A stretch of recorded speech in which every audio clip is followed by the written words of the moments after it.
right. Good evening, everyone. Nice to have you here. Um, Great that you could join. We're really happy to have you. And today's lecture is going to be on who owns Assyrian history, who gets to talk about Assyrian history, specifically with regard to the Western challenge to continuity. Again, we visit this topic again and again because it has major repercussions, not only on how Assyrians are viewed with regard to their connection to their homeland, to their connection to their history, but also how they themselves view their own history and the internal divisions that exist, or internal conflicts or debates that exist, which we're going to talk about in the weeks ahead specifically. Now, before we begin, I want to ask a couple of questions because they're relevant to the discussion we're going to have tonight, or the lecture, I should say. Sarah, a question to you. Much has been made about the difference between the words Syriac, Syrian, Suraya, Suryaya, and Assyrian, Aturaya, Asuraya, or Ashuraya. How have you, growing up as an Assyrian, understood the meaning of these different words as applied to you, and how do you understand them now? Have you had an evolution in that? So tell us first how you understood them growing up, and what did they mean to you, and how do you view them now? Thank you for the question. I won't talk too much just because I'm still kind of recovering from this bad virus and I'm coughing a I'm lot. sorry. I'm sorry. To start, I mean, growing up as Syrian in Chicago, I was surrounded by different names for who we are: Assyrian, Syriac, yada yada. And as a kid, it was confusing. I mean, because depending on who I was talking to, the word shifted. And at home and in church, the word I heard most was Suraya. And I didn't think too much about where it came from. Later, obviously, when I got into the nitty gritty of everything, I was able to kind of grasp the differences. I mean, but really, and as we've seen, all these words kind of come from the like a common origin. I think really one of the biggest things that causes that confusion stems from language and how it develops over time. Um, but the differences weren't really about how we looked per se or what language we spoke, but it is important to note, and it's kind of obvious to see how these differences kind of persisted now through um, religious disputes and how people want to connect their story to the past. And obviously, with the rise of modern scholarship, which we will see, which just adds to the confusion. And this issue is no stranger. I mean, it really just does come up again and again. And there was an interesting article I did read, and it was published by the Middle East Institute. Um, the core argument of the text is that there's this soccer match in Sweden, and it's a rivalry between two teams. Um, Assyriska FF and then Syrianiska FC. I hope I'm saying that right. But really, it just kind of functions as a platform where the deeper identity conflicts within the diaspora are played out literally and figuratively. Some embrace, obviously, the secular identity rooted in history of ancient Assyria, while others kind of emphasize an identity that is more so tied to um, Christian tradition. But because football is inherently competitive, it kind of amplifies the division, which was kind of interesting to see in the article. But the Syrianiska team did win the match. And interestingly, it reignited those tensions. But celebrations took place, and parties were, held in a large hall owned by the church, um, kind of reflecting the view almost that religion and people are kind of inseparable, and some felt that mixing the two was problematic, showing again the competing visions of what our identity is, I guess you can say. But if you want to check out that article, I'll put it in the chat. It is an interesting read. But I mean, really, the way I understand it today is that the differences are kind of essentially, I mean, they are essentially arguing for a continuity of identity. These names are historically intertwined and connected.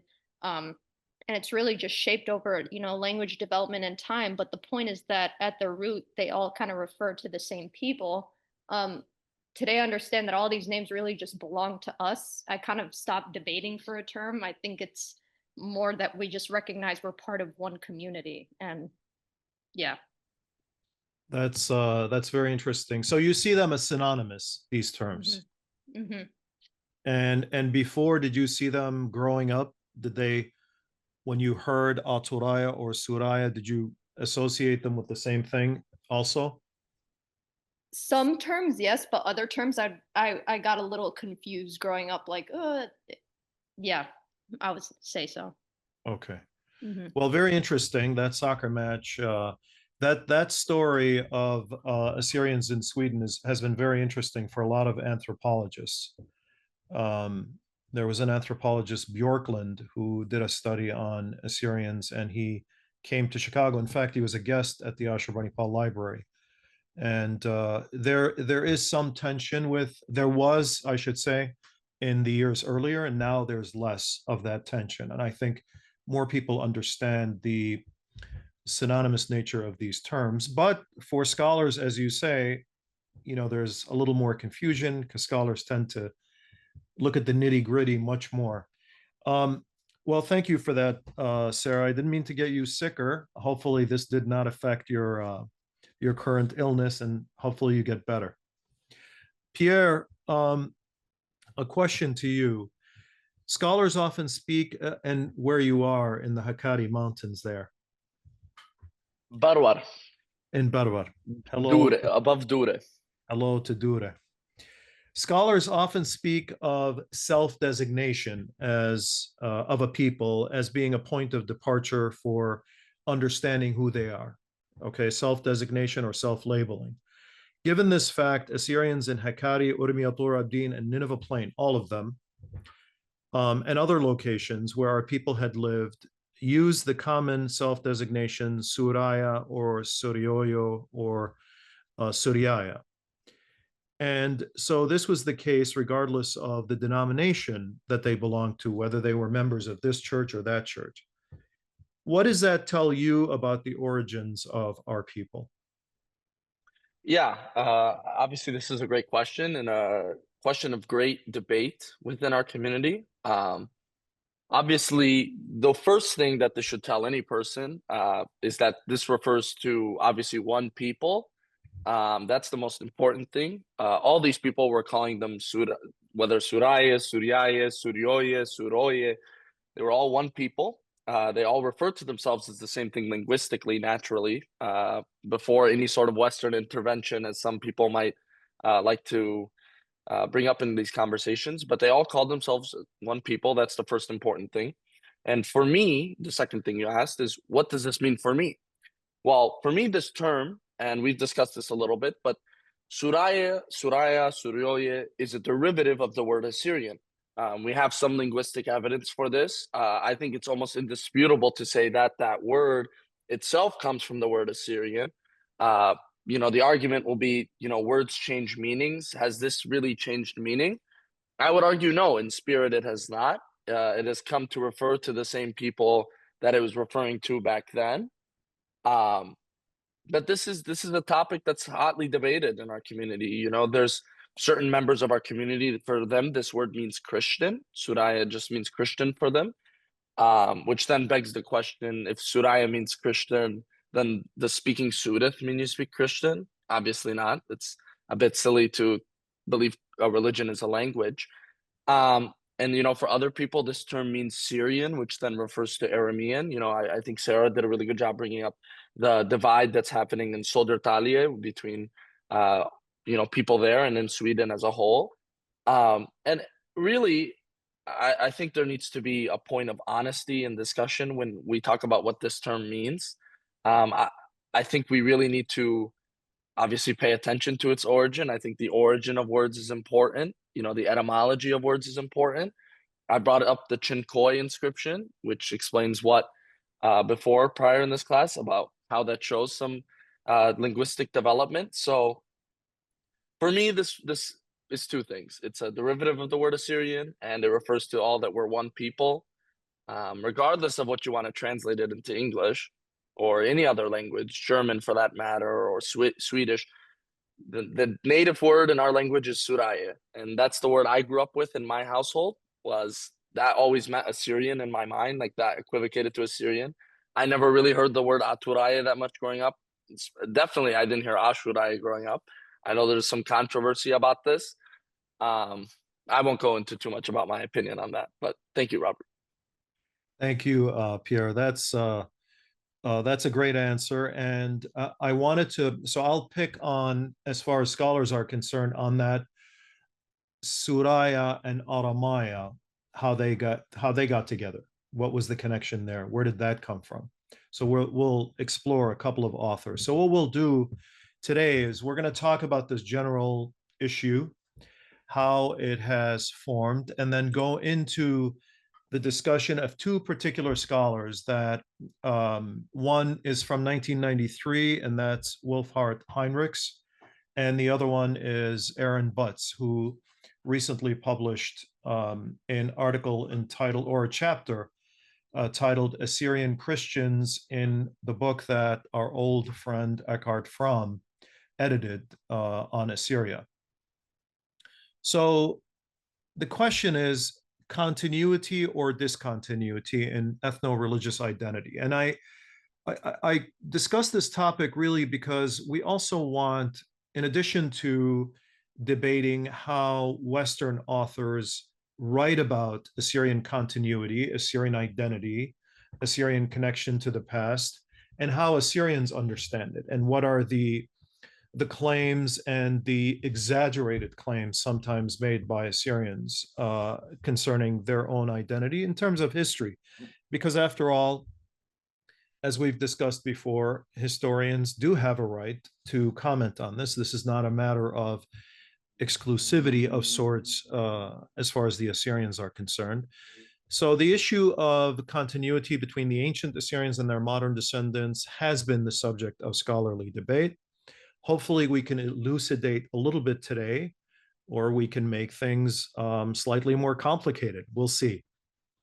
So how do we evaluate the claims of continuity across many centuries in the Middle East, where there's been a lot of conflict, there's been a lot of cultural transformation, religious transformation, linguistic transformation, and so on.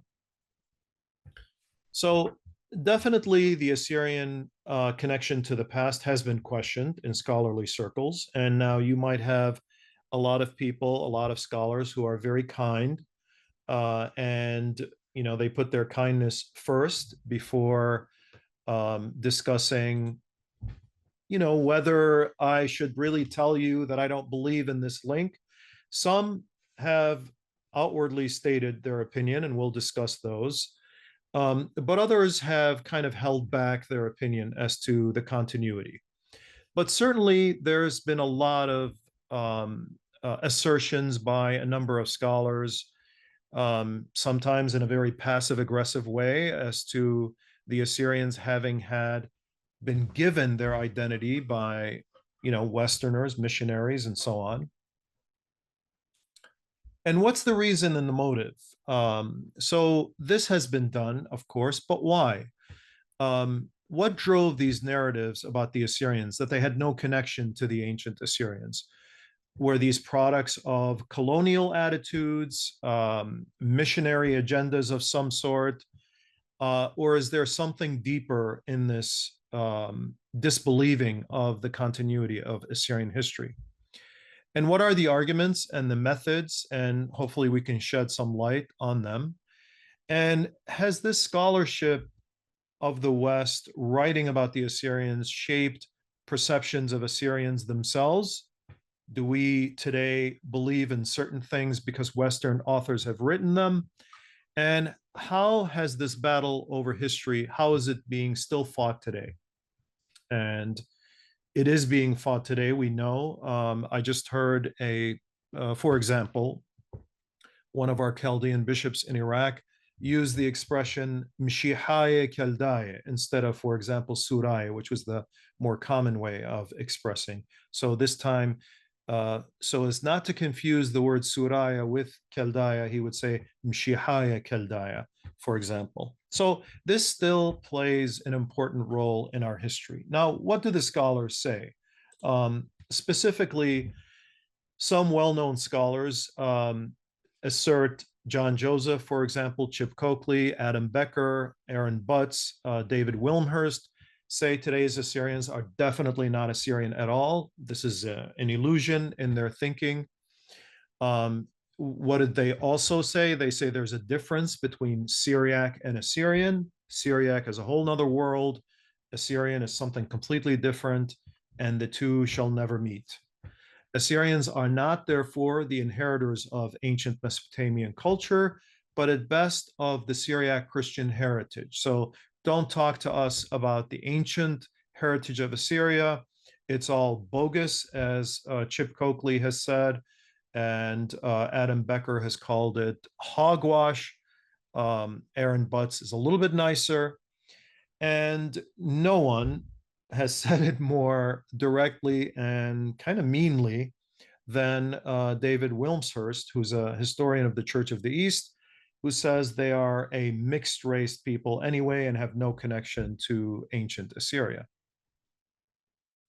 So, as I said, John Joseph basically reasoned that when the ruins in the ancient Assyrian homeland were dug up, the Assyrians got this idea somehow transmitted to them from both missionaries and archaeologists. And, you know, we have to remember that their heritage, which is really part of the Syriac heritage, does not really match the ancient Assyrian heritage. Chip Coakley lamented that they have created a whole bogus ethnicity. This is something completely out of the blue. They made it up whole cloth.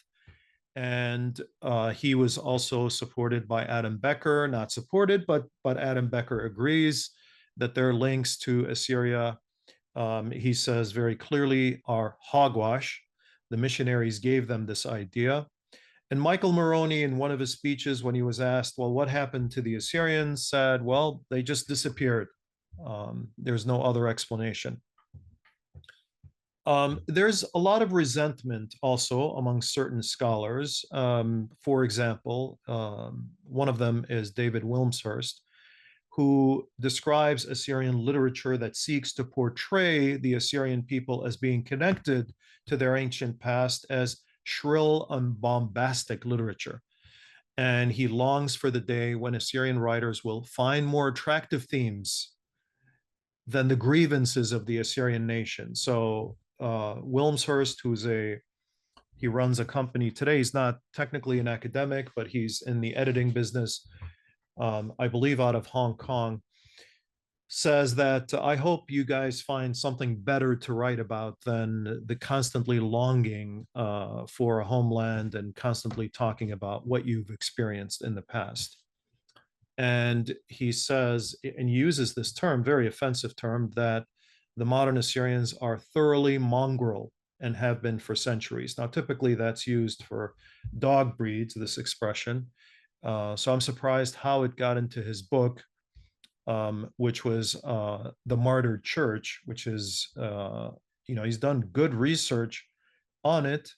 However, these expressions are very disturbing in the way they're presented. Well, the Assyrians, it should be stated, in the beginning, that are not the only ones who are questioned as to continuity. But you don't see this kind of hostility expressed towards others. And it's slightly, I would say, more important as far as the Assyrians are concerned when they're asserting their connections to this ancient heritage. The Copts, for example, are one, they claim oftentimes connection to ancient Egypt and are questioned about it by certain scholars. Some scholars agree, some disagree. The Jews, there's constantly a lot of literature on the connection between ancient Israelites and Judeans, two different states in the past, and the connection to the rabbinic Judaism of today. So, for example, Shlomo Sand has written a book, The Invention of the Jewish People, where he questions the connection of modern Jews to the ancient Jews and says, by and large, these are people who converted faith-wise to Judaism and really have no connections to a homeland, quote unquote, in ancient Israel. And this is his kind of thesis in very short. The Armenians often claim descent from the ancient Urartians, and so do, by the way, Georgians at times and Kurds. The Greeks, the Kurds, of course, claim descent from the Medes. This is by and large dismissed as having no sort of textual, archaeological, or other evidence, and it's simply more than a symbolic kind of connection to the past. The Kurds are doing their best, by the way, to connect themselves to an ancient heritage in the land, and oftentimes would use the Mitanni, the Urartians, and others, in addition to the Medes, to show an ancient past. There's also the same with the Greeks and also the same with the Iranians. How much are they connected to the ancient past, despite the waves in the Iranian example of Arab, Turkic, Mongol conquests, and the Persian language remaining as kind of a symbol of the Achaemenid past or not? So there's scholars on both sides. And in the Coptic community, of course, there's traces, which traces itself to ancient Egypt. Yet scholars note that the Arab conquest, Islamization, and linguistic Arabization transformed the identity. Certainly nobody speaks Coptic, as for example, in the case of the Assyrians speaking their original language, Aramaic, it's still being spoken. The priests and the church, however, have kept this language alive, and it has links to ancient Greek and also ancient Egyptian. So we want to take a look at an example today of how there's this kind of hair splitting and taking apart by a scholar, how a scholar such as Aaron Michael Butts looks at modern Assyrian Christians. And this is very important because this is contained in the book edited by Eckhart Fromm, who is of recent fame of the book Assyria, the First Empire. And it's important to note that in this book also is an article by Robert Wallinger, who has written on, as Pierre mentioned in the beginning of the class, who's written on the on a particular artifact that has shown new light. In 2006, he wrote this article, Assyria and Syria, showing how connected these words are, and also going over the history of that connection. But going back to Aaron Michael Butts, he's a PhD from the University of Chicago. He's an assistant professor at the Catholic University of America. He's published on Semitic linguistics, including languages, contact, as well as Christianity in the Near East. He is not, I should say, an Assyriologist, and his place in this book is a little bit questionable, in my opinion. So what does he say? What's his argument? The modern Assyrian identity particularly is adopted by East Syriac Christians, and this is kind of a repeat of the argument that Adam Becker makes in his book, is not a continuation of Assyrian identity, but rather a modern construct shaped largely by 19th century Western missionary influence and nationalistic ideologies. His research is thorough in the philological sense, but not complete. But the conclusions drawn from the evidence warrant a close looking at what his methodology was and what are the reconsiderations that he should have. So on the etymology of Syrian and Syriac, or Syriac and Assyrian, he acknowledges but downplays the longstanding scholarly consensus that Syrian, the Greek Syrios, and Syriac derive from the Assyrian Ashurayu or Asurayu. Classical authors such as Herodotus use the two interchangeably, it should be noted, and this is also downplayed. He sees a complete difference between Assyrian and Syriac and treats the terminology shift as severing continuity, rather than a part of the normal evolution of the ethnonyms. However, widespread use of the term Suraya, Suryaya, or Syriani by Christian communities in Mesopotamia, specifically in Assyria, should not be viewed as a break from the Assyrian past, but as a transformation of the term under Greco-Roman influence. So it's a linguistic shift that is not seen by Butts as that way. He has a mistaken equivalence of self-designation with regard to ethnic discontinuity. Central to his argument is, and this is why I asked the question in the very beginning, the self-designation. Central to his argument is that since pre-modern Syriac Christians generally did not refer to themselves with the specific term of Aturaya, so here he is setting apart the word Suraya as completely irrelevant when referring to an ancient people, ancient culture. They therefore cannot be considered descendants of the ancient Assyrians in any meaningful way. So unless you use the word Aturaya, you yourself, meaning unless you use it as a self-designation, it means that this is something artificial now if we are using it. This oversimplifies the importance of this self-labeling or self-designation while underestimating how historical identity is shaped by external forces, religious transformation, and the conditions of survival under successive empires, many of them that were ruthless. Ethnic and cultural continuity can persist without explicit or continuous self-ascription, especially in societies subjugated or subjected to external control or internal ecclesiastical restructuring. Jewish, Greek, and Armenian identities offer historical parallels, each of which these peoples experienced name changes or transformation, suppression, and diasporas, yet maintained a sense of continuity. Self-designation, he means Suraya, does not mean Aturaya. Suraya means Aramaya, according to Butts. And why is that? Where is this connection from? In pre-modern Syriac sources, the term Aturaya, Assyrian, is not the typical self-designation. And of course, he doesn't go into detail in this regard, but for individuals belonging to the Syriac heritage, and he considers all of them, East Syriac, West Syriac, the same here, whether East Syriac or West Syriac, the typical self-designation rather are Aramaya and Suraya, Syrian, along with its truncated variant Suraya. For the relationship of the latter two, see Heinrichs. And he's referring to the article that I'm going to go into after discussing Butts' article.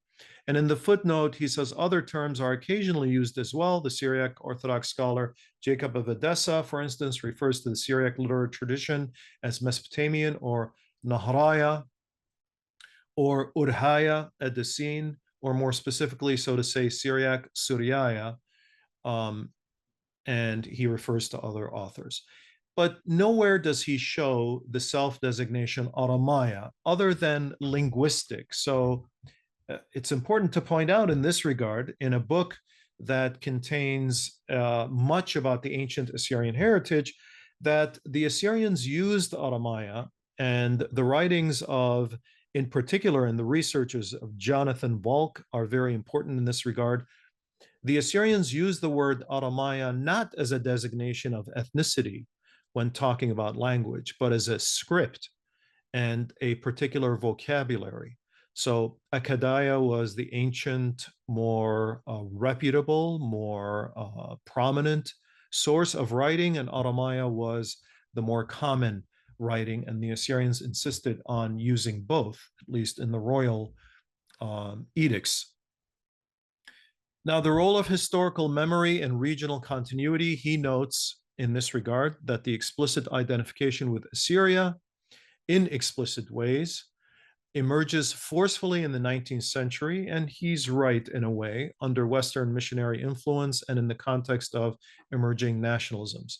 However, he interprets this as a creation from whole cloth of identity rather than as reclamation, which the Assyrians themselves viewed. This view discounts the role of historical memory, linguistic continuity, and regional rootedness. The Assyrians belonged to a particular area, demography that continued. They were Aramaic speaking that continued in this area. That's completely disregarded by Aaron Butts. Benedict, he completely, by the way, forgets that social scientists and anthropologists like Benedict Anderson had also created this idea of imagined communities, and this was a very common thing. And so he completely discounts that theory about the creation or construct of identity. The presence of persistent references to Assyria and the occasional invocation of Assyrian lineage in Syriac literature, for example, the history of Marqardach, support the idea that identity was not wholly forgotten, but rather existed in a dormant or secondary form. Remember, much of Assyrian existence after the fall of the empire and the arrival of Christianity had to do with faith. And this is completely ignored, and it's not contextualized properly by Butts in his review of Assyrian continuity. So as to the impact of Western scholarship and missionary influence, was it a catalyst or a cause? He attributes the significant weight of all of the continuity argument to the influence of Protestant missions, same as Adam Becker, and Western archaeology, same as John Joseph, as the formers rather than the catalyst of Assyrian identity. Adam Becker, I should say, has made a much more sophisticated argument in going over how Protestants understood ethnicity, how they approached secularism, and so forth. Aaron Butts' argument is much more straightforward. While it's true, it is true, and we have discussed in this class how true it is that Western forces played a role in the formation of nationalism. And this is across the world. The Assyrians were not an isolated example. All around the Assyrian demographic area was, or geographic area, were nationalisms that among the Turks and the Kurds and the Armenians and the Arabs were sprouting and developing. So this is lessened in trying to understand as if the Assyrian example represents something really unique. Selective use of sources and neglect of countervailing evidence. And this is what is the most seriously lacking part of the argument made by Butts that the Assyrians of today are not a continuation of the Assyrians of the past. Butts gives ample attention to the evidence that supports his thesis, particularly the scarcity of the term Aturaya or Aturaya in Syriac sources, according to his own research. And this research, I should say, is a bit lacking in this area, but he underplays or marginalizes evidence that challenges it. For instance, he briefly mentions Simo Parpola's support for continuity. Simo Parpola, who's an Assyriologist, who really belonged in this book, but is not present, but does not meaningfully engage with the linguistic, geographical, and even demographic evidence Parpola and others provide. There's also minimal treatment of the oral traditions, genealogical claims, for example, being descendants of Sankhiro and so on, preserved in communities historically rooted in ancient Assyria's heartland, or references to Assyrian saints and customs such as the Rogation of the Ninevites, Ba'ut et Nineveh. So in Robert, conclusion, sorry. Yeah, just hang on, and just hang on 1 second until I conclude, and then you could jump in. So yeah, it's a valuable and research account in terms of Assyrian continuity or discontinuity in his article. However, his interpretation is overly narrow in view of identity, equating his historical discontinuity with terminological shifts. So he does not seem to see, he sees the abstract terminology shifting, and he thinks that demographically, geographically, and otherwise, historically, there was also a shift. And so he undervalues the persistence of cultural memory and even demography. So a more holistic approach, one that considers historical memory, regional habitation, and the complexities of identity under duress, as the Assyrians experienced, would support an alternative conclusion. The modern Assyrians are indeed constructing an identity, not constructing an identity out of whole cloth or ex nihilo, but reviving historical identity that endured under layers of transformation and suppression. As such, revival of the Assyrian name should not be dismissed as invented tradition, although I say this keeping in mind the understanding or the perspective that also we have from people like Benedict Anderson, who understood that, in fact, tradition or understanding can be invented, but understood as a legitimate and meaningful act of cultural reassertion. Go ahead, Pierre, I'm sorry. No worries. I was just gonna say, I found it very laughable when Butt says that there's not a large references to Aturaya in Syriac literature. It's actually very, very well documented across Syriac tradition everywhere. Even to bring up something a more recent discovery in the past 20 years. They were digitizing manuscripts, biblical manuscripts written in Palestinian Aramaic, so that'd be Western Aramaic. And the words Suraya and Aturaya were actually interchangeable in these manuscripts. So in Micah 5:5, I believe, is one of the passages, and there's another biblical reference as well that uses the word Assyrian, where they sub Suraya into it. Simo Parpola actually comments on this. To point to linguistic continuity between the terms. So it's not like Simo Parpola, when you just touch on his opinion, it's not like A, this is only his opinion, and B, it's not like it's unfounded. The Syriac tradition is rich in mentioning Assyrians. Obviously, you brought up Markardach. There's plenty of other ones that we brought up.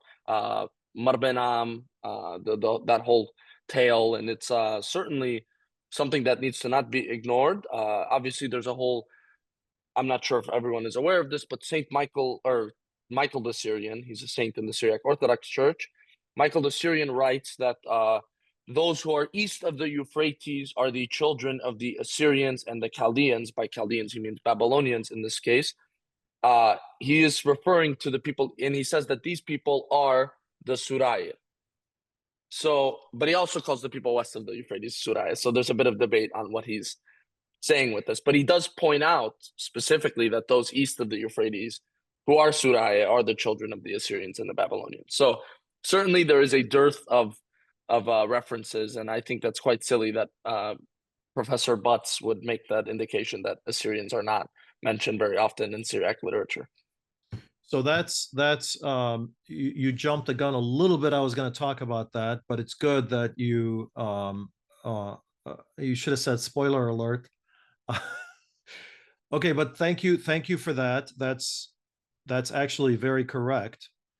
But I also wanted to end with this, Pierre. I wanted to end with this kind of, this resentment towards Assyrians establishing connections with their ancient past.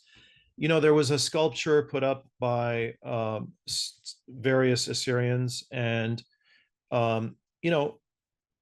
Butts knows what the sculpture is and knows that it was dedicated, according to him, by the Assyrian people. But he says in his article, in his chapter, Syriac Christians have dedicated a bronze statue of Ashurbanipal to the city of San Francisco. Now, it would be okay to say that if you didn't see a difference between Syriac and Assyrian. But when you're asserting that there's a great deal of difference between Syriac and Assyrian, and these are the people who are putting up the sculpture, and it is a reference of their past, it's a bit insulting to say, quote, Syriac Christians have dedicated a bronze statue of Ashurbanipal to the city of San Francisco, rather than Assyrians. And the description says, bronze sculpture, a bronze statue of the Assyrian king Ashurbanipal, designed by Fred Parhat, the statue dedicated by the Assyrian people, in quote marks, to the city of San Francisco. Now we go back to Pierre, to what you were referring to, and this is going to get interesting. So Rollinger, which I'm sure you've read the article, Assyria and Syria again, which was written in 2006, tells us of all of the people who say Syria and Assyria are simply the same. That includes John Selden in 1617. That includes Noldeke in 1881, after a very, very thorough re-examination of this question. And the results of his study were generally received as authoritative. The debate, however, was kept alive in the following century. Edward Schwartz examined some of the classical authors' statements in greater detail and agreed with Noldeke's conclusions. Peyton Helm, in his 1980 survey of the current state of the debate, reaffirmed, again, conclusions of both Noldeke and Schwartz. In this context, Richard Fry, who focused on the Achaemenid Empire, reiterated the main arguments put forward by Noldeke, Schwartz, and Helm, that in Greek, usage of the term Assyria and Syria was applied almost interchangeably for an area that was roughly the same as that covered by the Assyrian Empire. And as you mentioned, Simo Parpola recently had shown that in the late 7th century BC, Aramaic documents from Assyria, in Aramaic documents, the name Asur or Ashur, pronounced Asur, generally written as Asur, could also appear as Sur, written SR. So Suraya was not something that was invented completely separately. And now one needs to ask, when Butt says the self-designation of Aramaya, then how does this connect to how do you then understand the way that all of these scholars have conceptualized the word Suraya as originating in Asuraya or Aturaya? There's a great deal missing here. And in 2000, this is the artifact that you had referred to, Çineköy in Turkey, which was in 2 languages, Luwian or Luvian and in Akkadian. And it shows the words as, instead of writing Aturaya or Asuraya, it is written as Suraya. So the Phoenician text keeps the form, but the Luwian text does not keep the ella. So this was apparently a very common way of writing Assyrian. And it's important to know that the Luvians, remember, we often cite the Greeks as kind of a source for the confusion, or the linguistic shift, let us say, but the Luwians also living in this area, who became part of the Assyrian Empire at some point and became vassals or client states of the Assyrians, also used Suraya. And Rollinger says nearly all scholars, all of these scholars, and I recall Richard Fry also made this point, and John Joseph disagreed with him, were convinced that the terms Syria and Assyria were developed in a Greek context. Now, this is before this inscription. Remember, one could also say that they were developed even prior to that, more closer to the Assyrians. And Greek sources showed that really they were interchangeable. And we say, of course, that we cannot find that this word, that there's a connection between Assyrian and Syrian, or Butt says that. But in fact, in various writings, in Roman writings, we do see, and we owe this next few images to Mr. Mark Georgis. That's a pseudonym, by the way. He's done a lot of research on this topic. But here we have a translation: the Assyrians, who were afterwards called Syrians or Suraya by their empire, held their empire 1300 years. And we do see, as Pierre had pointed out, that the word Aturaya appears again and again in reference to various people in Assyrian history, and it appears referring to a land. But there is definitely no difference between the word Suraya and Aturaya until later, when we understand the word Suraya, because people are surrounded by all of these others who are Muslims, and Suraya are the only exclusively Christians, along with a few others, that we understand this to be synonymous with Christianity. And so Suraya also comes to mean Christian, Mshihaya. Although we do have a word for Christian, it's Mshihaya. But here we see Georgis Warda of Arbela writing in 1250, Marmari the Aturaya, the Assyrian, from the renowned lineage. This oftentimes we see this reference. Odishu the Aturaya, from the noble race, great lineage of the Aturaya.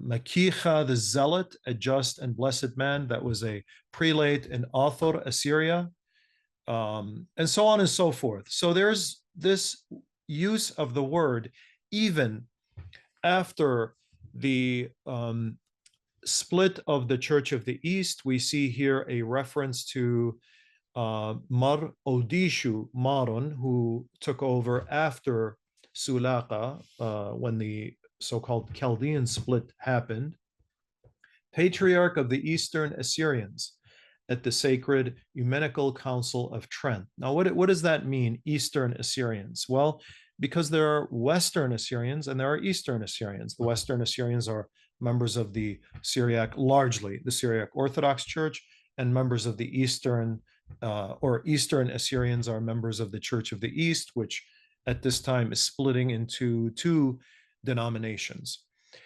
Now, with reference to Butt's article, going back to the article of Wolfhart Heinrichs, which was written in 1993, much earlier than the discovery of the Çineköy description. This was a very knowledgeable professor at Harvard, and he's writing here in a book dedicated to Constantino Serratelli, who is a great Semiticist in Georgia, and who wrote a lot about language, the Assyrian language or the Aramaic language. And in this book, he tries to explain the modern Assyrians' name and nation. And his focus is on the name. It's a history of the name. So the main argument that he makes, also similar to that of Butt's, is that this was really a coming together of nationalism and the experience of persecution, and perhaps a misunderstanding of this word Suraya, then Ashuraya. And he begins with a personal recollection. He's on the east coast of the United States in New Jersey, and he meets with members of the Syriac Orthodox Church, and he's kind of shocked to see that St. Mary's Church in that area is called the Assyrian Church. And so he talks to people about it, and he gets to know that the younger generation feels a certain way and the older generation feels a different way. And he refers to attempts to refer back to this ancient Assyria. He's kind of shocked that the Assyrians are going back to this. But again, it's important to point out that this is not his specialty. This is not his specialty. And unlike many writers on this subject, he actually is humble enough to admit it at the end of his article. But he says the idea of resurrecting a culture that has completely vanished from the face of the earth and had only been recovered by our archaeological means is unique in modern history. This, of course, I would say is not true, because there are many examples across the world.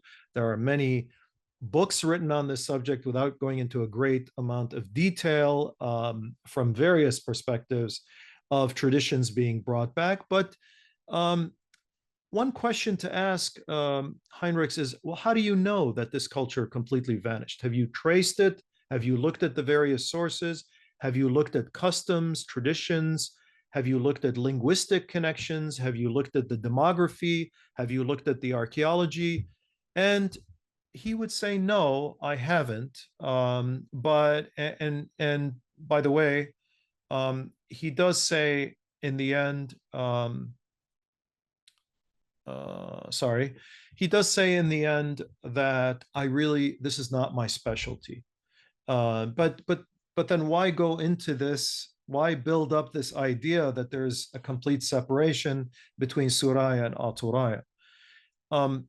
So the self-designation has been Suraya or Suryaya, and he says defenders of modern Assyrianism claim that this is a truncated form of Asuraya, although he doesn't give references. He does say Martuma Odu in his article, kind of insisted on this word, the word Athuraya being a more legitimate connection to the ancient past rather than the word Suraya. And of course, we know also that Dr. Freydun Aturaya insisted on this, as did, as we saw in the previous classes, Benjamin Arsanis and others. Claims that self-designation was Armaya, okay, different from Aramaya. And he says there is a shift in this word, Armaya or Aramaya. But this was due to biblical references to the term of Armaya being pagan, and so it was not used. And later it was kind of brought back again. But there's no evidence. There is certainly not a single citation that shows that this was definitely a self-designation of the Assyrians. He recounts personal stories. He talks about Shamasha Givergis Ashitha, quoted by another priest, who asked his father, who are these Athuraya? What does this mean? This means the people living in Mosul. He is told by his father. Well, how reliable is that, really? It's very anecdotal. Admits that Parthians and Sasanians used Assyria and Assuristan, and this was used in other languages, but doesn't see a continuity to the present. Eventually, having passed from nation to nation and to Tsarist empire, the term Asuri in Russian or Asireski surely came back to Urmia to inspire the nationalists there, he says. So the word did kind of bounce around, but he does not still see the connection. But he admits, unlike other authors, that the investigation into the naming of the Assyrian people had to range far and wide and into areas in which I cannot claim any expertise. But I've written this article. I can only hope that I relied on the proper authorities in the various fields. Well, thank you for letting us know that this is, in fact, not your expertise, but it's something that Aaron Butts relied on in his book concerning the continuation of Assyrian history.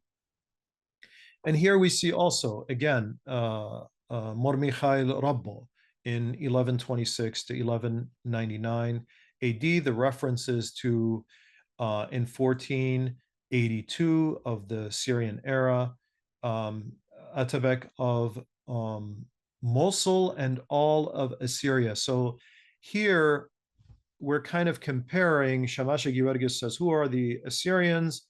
And his father says, well, they're in Mosul. And here we see a reference of a more educated person saying Mosul and all Assyria. So Assyria author, all of author, kulla author. The significance of this reference lies in the fact that Mormichail recognizes that Assyria extended beyond the geographical boundary of the city of Mosul, and that was in fact a provincial center. And this is, of course, much, much later than we originally anticipate. Many thought the term Assyria had disappeared by this time, when Assyrians have become Christians. Not true. Well, why is that? Well, if we carefully look at history, and we see that during the time of the Achaemenids and the time of the Seleucids and the time of the Parthians and the time of the Sasanians, we don't see a distinguishing between a people called Assyrian and a people called Suraya or Aramaeans. we don't see that. The Achaemenids recognized one people in the area that Assyrians lived, and those were the Assyrians. So did the Seleucids and the Parthians and the Sasanians. In fact, there's nowhere in the Sasanian map a reference to autumn, or among the Parthians, or even among the Romans that came later and took parts of this territory. However, there is Assuristan, there is reference to this term. Now, some people say Assuristan is a reference to central Mesopotamia, but nevertheless, it's a term that applies to a geographic area that covered the entirety, I would argue, of Mesopotamia. Assyrian identity is clear under Parthian and Sasanian rules, according to Patricia Crone and Michael Cook in the book Hagerism. Of course, this has been cited again and again. Assyria, which had neither the fabled wealth nor the strategic importance of Babylon, had been left virtually alone by the Achaemenids and Seleucids, condemned to oblivion. It could recollect its own glorious past in certain tranquility. And she's talking about references to Assyria. And there's also references to Hadiab or Adiabene being a kind of continuation of the Assyrian state. And what we note here is that the Assyrian state or kingdom brought together various fragments, cities, and regions together into one whole area that was called the land of Ashur. And after the fall of the Assyrian kingdom, these again fragmented. So Nisibis eventually becomes a separate area, and then Hatra becomes a separate area, and Ashur and Nineveh and so forth. Well, what about Assyrian religious continuity? In an article called The Second Temple by Karen Radner, she does refer to the rebuilding of the city of Ashur, and this is in the 1st century AD, and this goes on until the 2nd and even 3rd century AD, when it's destroyed by the Sasanians. The ruins that you equate with very ancient Assyrian times were built during Parthian times. So just before the turning from the BC to the AD area. And again, I don't want to go over this too much, but definitely Ashur fell into oblivion, according to Karen Radner. But we do have Aramaic inscriptions. This is the important part to remember. The Aramaic that continued to be used by the people was also referring to the ancient gods, including Ashur of the Assyrians. So it's not as if as soon as the Assyrians adopted Aramaic, you could say they're not Assyrian anymore. So in terms of their ancient faith, the Assyrians continued to worship their ancient gods, but used the Aramaic language. And in fact, it gets to a point where in the Second Temple period of the Assyrian rebuilding of this temple, the ancient cuneiform is no longer understood, but it's used as a symbolic artifact in reference to the ancient past. And these, by the way, Aramaic inscriptions refer to Ashur and Shiru or Shirua. And Shiru Malikta is a term that is used by the people of Elqush to an area that is next to Elqush up until today. So it's in the living memory, as it were, of the people. And to talk about the disappearing customs, well, we could see even in archaeological evidence that there is this sort of maintaining of ancient Assyrian traditions after the fall of the empire. In fact, long after the fall, hundreds of years after the fall of the empire. You see here in the 2nd century AD, something like 600 years after the fall of the Assyrian Empire, you still have kind of a traditional reference to the ancient Assyrian art. Of course, some things have changed. The Aramaic language versus the Akkadian language is now being used, but you still see these references to the past. And in terms of memory, we also have various references of saints being connected to Assyrian lineage, as we said, and one such monastery is Marbehnam, which is now a Syriac Catholic monastery in northern Iraq in the heartland of Assyria. So let's look at and think about what have these Western scholars done. They've created discontinuity and rupture between the word Assyrian and Syriac, so between Aturaya and Suraya. And this rupture was not there before. Then, having created an artificial division through their theories of nationalism, these scholars come back together and determine that this came about as a process of Western influence. Now, again, we said the reclamation did have something to do with Western influence. In fact, if it's a product or a consequence of nationalism, of course, there is Western influence. That does not make it any less legitimate, however. Assyriologists who have carefully looked at this issue, such as Rollinger, as we saw, and others, Noldeke and others, have concluded that Syria equals Assyria. This kind of dichotomy that linguistically was created by more modern writers, Western writers, created internal division within the Assyrian people. It led to also a questioning of Assyrian attachment to their heritage and to their land by those living around them, such as Kurds and Turks and others, who until today sometimes refuse to use the word Assyrian, but would call one Nestorian, for example. One point that has gone missing is this. This is very important to end this discussion. The self-designation for the homeland, never mind the reference to the self, of the Syriac people is not Surya. So in the Assyrian language, the only word that really expresses a homeland has been Athor. Out of all of these words that are used today, Chaldaya, Suraya, Suryaya, Aramaya, Aturaya, the only one that has a self-designation to a homeland is Athor. Athor is the only word that exists in the Assyrian language. Aram does not have a geographical designation, is not precise, is not coherent, but Asthor or Assyria is the only homeland that Assyrians have and that they have referred to over the centuries, as we have shown.